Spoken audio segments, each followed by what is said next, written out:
On a tous chez nous un frigo, une clim, bref, des appareils qui nous facilitent la vie et nous gardent au frais. Mais est-ce qu'on s'est déjà demandé ce qu'il y a vraiment dedans?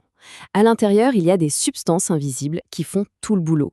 Et on va le voir ensemble, ces substances, eh bien, elles ne sont pas toujours inoffensives. Allez, on va découvrir ce qui se passe vraiment au cœur de nos systèmes de refroidissement. Alors, cet ingrédient un peu secret, on appelle ça un fluide frigorigène.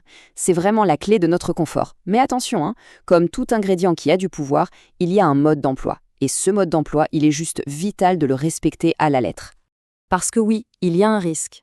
Ces fluides, aussi utiles qu'ils soient, sont encadrés par des règles de sécurité hyper strictes. Et c'est pas pour rien. On pourrait dire que c'est le sang qui circule dans nos machines. Mais ce sang, il peut devenir dangereux s'il s'en échappe. Et voilà, on est au cœur du sujet. Le risque, en fait, il est double. Il y a un risque qu'on peut voir, c'est l'incendie, l'explosion, et puis il y a un risque totalement invisible, l'asphyxie.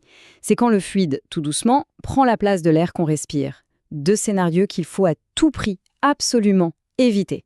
Pour bien gérer un risque, la première étape, c'est de bien le comprendre. Tous les fluides ne sont pas logés à la même enseigne, ils n'ont pas tous les mêmes dangers. Et savoir faire la différence, c'est crucial. En fait, c'est assez simple à comprendre. D'un côté, on a le risque de feu, d'explosion. De l'autre, le risque de suffoquer. Le premier est, on va dire, spectaculaire et bruyant. L'autre est complètement silencieux. Mais dans les deux cas, le résultat peut être mortel. C'est pour ça que la gestion des fuites, c'est un sujet si critique. Ce petit symbole de flamme, c'est une alerte qu'on ne peut pas ignorer. Ça veut dire que le risque est bien réel et que la prévention, avoir un extincteur à portée de main, respecter les normes à la lettre, ce n'est tout simplement pas une option. C'est non négociable. Bon, ce tableau, il faut vraiment prendre le temps de le regarder. Observez bien les temps indiqués. Avec un fluide comme le R134A, le risque d'asphyxie arrive en 2 à 5 minutes. Ok. Mais regardez, on passe à moins d'une minute avec du propane, le R290. Et avec l'ammoniac, là, à cause de sa toxicité, on parle de quelques secondes. C'est juste effrayant de voir à quelle vitesse une simple fuite peut devenir une situation mortelle. Heureusement, face à ces dangers, il y a une règle d'or. Une sorte de garde-fou. C'est un concept que tous les pros du secteur maîtrisent sur le bout des doigts. Ça s'appelle la CMA. C'est notre principale ligne de défense contre ce risque invisible. Alors la CMA, qu'est-ce que c'est exactement?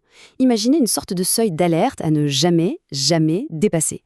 C'est la concentration maximale de fluide, mesurée en kilogrammes par mètre cube, qu'une pièce peut contenir avant que ça devienne dangereux pour les gens qui s'y trouvent. J'aime beaucoup cette phrase, elle vient de nos sources et elle résume parfaitement l'idée. La CMA, c'est vraiment ça. Une barrière de sécurité, un bouclier qu'on ne voit pas, mais qui est là pour nous protéger. C'est ce calcul qui garantit notre sécurité si jamais une fuite survient. Bon, maintenant, passons à la pratique. Comment est-ce qu'on met en place cette fameuse barrière invisible? Eh bien, ce n'est pas de la magie, c'est des maths. Un calcul très logique et méthodique que les experts font pour chaque installation, sans exception.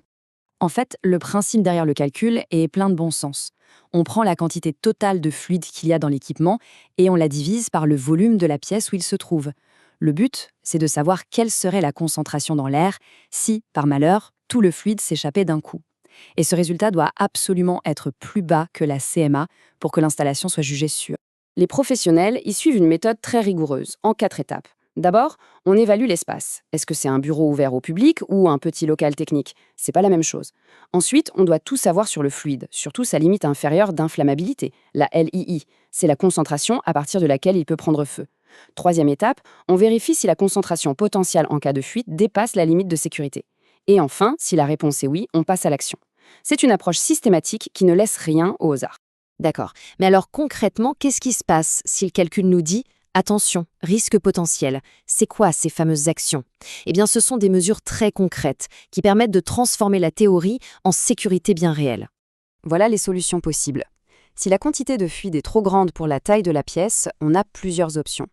On peut soit réduire cette quantité, soit améliorer la ventilation pour mieux diluer une éventuelle fuite. On peut aussi ajouter des sécurités actives, comme des détecteurs de gaz qui coupent tout automatiquement.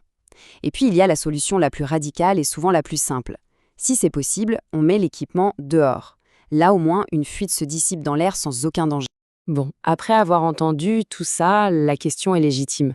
Est-ce que les appareils qu'on a à la maison, qui nous entourent tous les jours, représentent une menace? Et la réponse, elle est contenue dans cette dernière phrase, qui est vraiment essentielle. Le risque est très faible, tout simplement parce que les installations sont faites par des professionnels qui connaissent et qui respectent ces règles. Mais ce rappel est crucial. Même un fluide qu'on considère inoffensif peut devenir mortel dans une pièce fermée sans ventilation. Et c'est justement la raison d'être de toutes ces normes. Elles ne sont pas là pour nous compliquer la vie, elles sont là pour en sauver.